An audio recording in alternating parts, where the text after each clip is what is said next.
When a tournament for all time is called to decide the fates of the past, present, and future, hero and villain alike will all be called to challenge, but not all of them will make it out alive. What'll happen next? Well, let's hop into the big kickoff to DCKO, DC Comics' big new event series that promises to be so huge, so cataclysmic, it will rock not one but two Earths. So then, this issue starts off rather forebodingly as we see Superman rapping his knuckles for the upcoming battle. Though, because this is the Man of Steel we're dealing with, these aren't your regular run-of-the-mill knuckle tapes. Each one of these contains an angry sun from a dead world. Clark had considered calling these things the Dawn's Days, but Lois felt that that was a little too silly, and as such, he thought better of it. The important thing to note here is that Superman is pulling out all the stops for the big battle that is to come. The heroes not only need to be brave, but they need to be armed like never before. But how did we get to this situation? Well, for that, we end up flashing back. We actually get to see the Trinity, Clark, Bruce, and Diana during some of their non-superhero downtime where they've met at the Kents for a game night. Superman isn't particularly good at this game because much as his personality would lead you to believe, he doesn't exactly like scenarios wherein everyone can't win. Also, why are all the power-ups in this game Batman-themed? Who made this? Matches Malone Entertainment? Bruce, you wouldn't know anything about this, would you? This relaxing evening of frivolity ends up getting completely shattered by the return of Darkseid, but not just any Darkseid, Darkseid the Omega King. Not only is the Lord of Apokolips the size of a kaiju, but he is also completely omnipresent, able to attack Gotham, the Themyscira, Oa, and other major DC landmarks all at the same time. The superhero community flies into action to try and stop him, but one by one they all end up getting cut down by his amazing new power. Thankfully though, none of this is actually happening. This is all just a vision of a future that may come to pass in a week's time, as relayed to the assembled members of the Justice League by Time Trapper Doomsday and his brand new Quantum Quorum, basically a bunch of other incredibly powerful time-traveling, world-forging entities. Now that the good guys know exactly how they're going to die and how the end may come for them, the question then becomes, what the hell are they gonna do about it? As Time Trapper explains, the good guys' options are limited. Darkseid has already used his amazing power to conquer the future, and as such is moving backwards through time. He does have a pitch though, and that is that he and all the other time-traveling heroes should pool together their resources and restart time. Basically hit the retcon button like they have in years past. No one would remember who they were, but crisis would be averted. Naturally, Superman and the others shoot that idea down right away. No,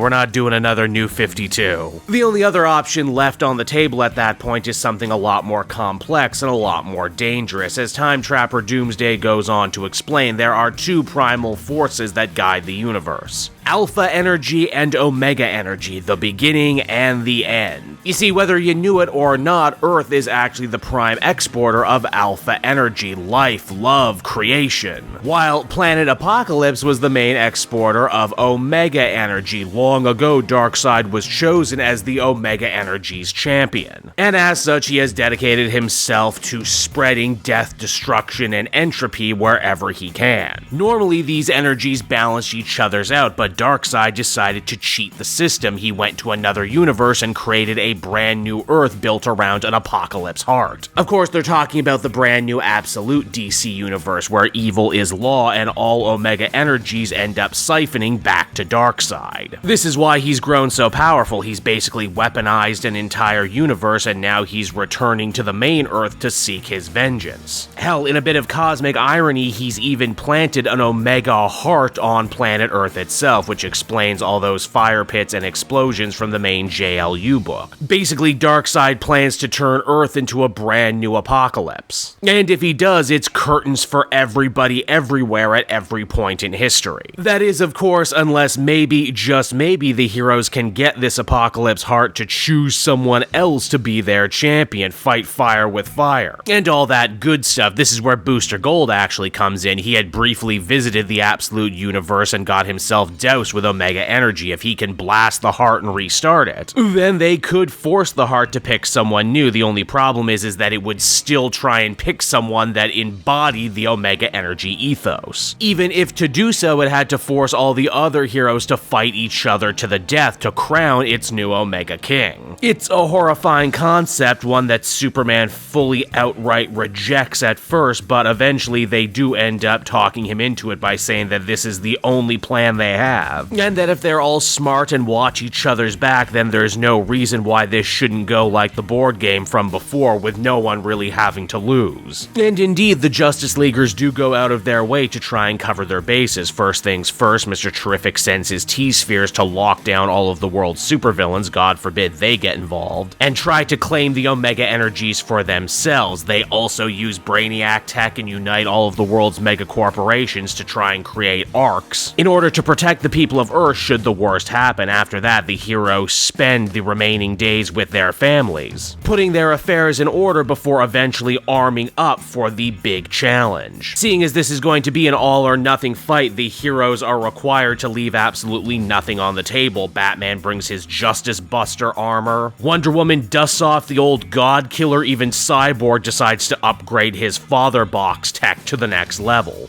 Of course, that's just all pre-game before the heroes even manage to find their way to the center of the Earth and the Apokolips heart. Time Trapper and the rest of the other time travelers will use their abilities to slow down time to give the heroes the edge, but even once they're inside, none of them could be prepared for the Omega Titans awaiting them down below, twisted, monstrous creatures the size of skyscrapers. To even enter the tournament proper, the heroes gotta make it past these guys, and they do not make it easy. Not only are the Guardians themselves deadly, but the way to the portal is booby-trapped. And that's even before Omega Parademons from the future start pouring in. Heroes start dropping left, right, and center. Like poor Adam Strange and even Ambush Bug, who of course breaks the fourth wall to make a joke about his death. Now, Superman probably could have rushed his way to the end of the gauntlet and got right in right away, but instead it seems that he's actively holding himself back to try and make sure that other people make it over. Batman pulls up the rear to try and tell Clark to get his head in the game, however it ends up being one of the last things the Dark Knight ever does as he gets shot in the back. Who would do such a terrible thing, you might be wondering? Oh, just the Joker and the Legion of Doom. Yeah, it seems that someone let the villains out of their cage, and because of that, they too want to get in on this fight to the death. Lex is there too, and in a nice bit of connective tissue. He looks back at Superman knowingly, almost in a hey, leave this to the professionals kind of way, which in turn only serves to light an even bigger fire under Superman's ass, who rushes the portal, officially making him the last one through the rift. There are now 32 full combatants who are going to be fighting it out to see who will claim the Omega power for themselves. Our omnipotent unseen narrator too also reveals that when each person passed the threshold, they were given a vision of what the world would look like should they win. Not only the new power they would gain, but how they could reshape and rebuild the world in their own personal image. Which is certainly one hell of a brass ring at the end of it all, though the question does become, who the hell is this unseen narrator? Well, surprise, surprise, it's revealed to be none other than the Heart itself. Yeah, not only is this thing alive and sentient, but it goes on even further to say that it knows exactly who's going to win this competition before it's even fought. And according to the Heart, no one wins this contest. But that's still not to say there aren't many surprises still yet to come. The Heart mentions that Darkseid has already set up 3 Destroyer's special ringers to turn the tide in his favor. Now, we don't see this trio's face, but we do see their feet, and it is very obvious that it is the absolute universe's Batman, Superman, and Wonder Woman corrupted by the Omega King and fighting on his side. But that's not the craziest part yet. If you can believe it, the Heart also claims that Darkseid himself is in the competition, having stolen the form of one of the heroes and now operating as a sleeper agent. But how will all of this end up shaking out? Well, I guess we'll have to pick up the next issue then, won't we? And so that was DCKO issue number 1, everybody. This was probably my most anticipated event of the season, and I'm happy to say that this first issue did not disappoint. It really was jam-packed. From beginning to end, top to bottom, not only does it pay off a lot of the really cool stuff we've been seeing in the Superman book and in the Justice League Unlimited book, but it also ties together a lot of the smaller character stuff that's been going on in the other books. They bring up the fact that Wonder Woman is a parent now. They bring up the fact that Superman managed to completely reshape the Phantom Zone into something better and fairer. They remember that Lex is a conflicted villain these days, and that might actually be important for his matchups when they happen. More importantly, I think this first issue actually manages to solve a problem that a story like this was always going to have, and that is, how do you have all of these loving, merciful heroes actually fight each other to the death in a convincing way? And the answer is quite simply, if they don't fight, they're all going to die, but also if they win, they will have the power to reshape everything and assumedly bring back from the dead everyone they lost. It's a hell of a way to kick things off, to up the stakes, and if I wasn't invested before, I certainly would be now. Art is really damn solid too, and I personally cannot wait for issue 2. Overall, I would give this one a very strong 8.5 out of 10.